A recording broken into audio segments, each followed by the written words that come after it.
ఓం శ్రీ పరమాత్మనే నమః. అథ ప్రథమోऽధ్యాయః అర్జున విషాదయోగః. ధృతరాష్ట్ర ఉవాచ ధర్మక్షేత్రే గురుక్షేత్రే సమవేదాయుయుత్సవః మామహాః పాండవాశ్చైవ కిమకుర్వద సంజయ. సంజయ ఉవాచ దృష్ట్వా తు పాండవానీకం వ్యూఢం దుర్యోధనస్తతా ఆచార్యం ఉపసంగమ్య రాజా వచనమబ్రవీత్.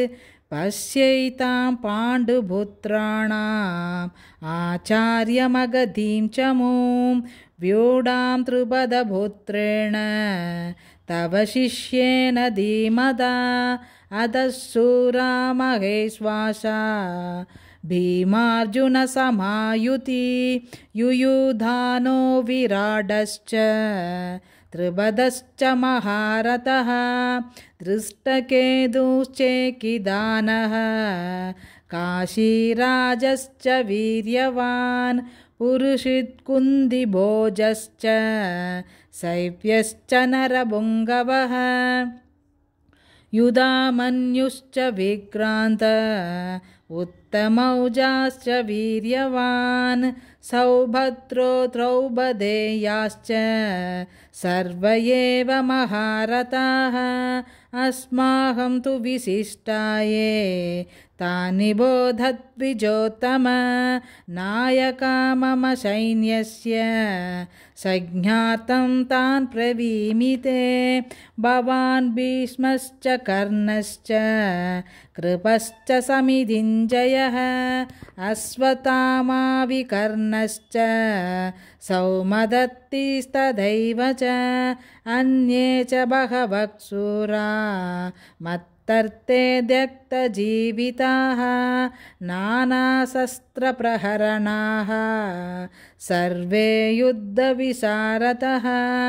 అపర్యాప్తం తదస్మాహం ఫలం భీష్మాభిరక్షితం పర్యాప్తం త్విదం ఏదేషాం ఫలం భీమాభిరక్షితం.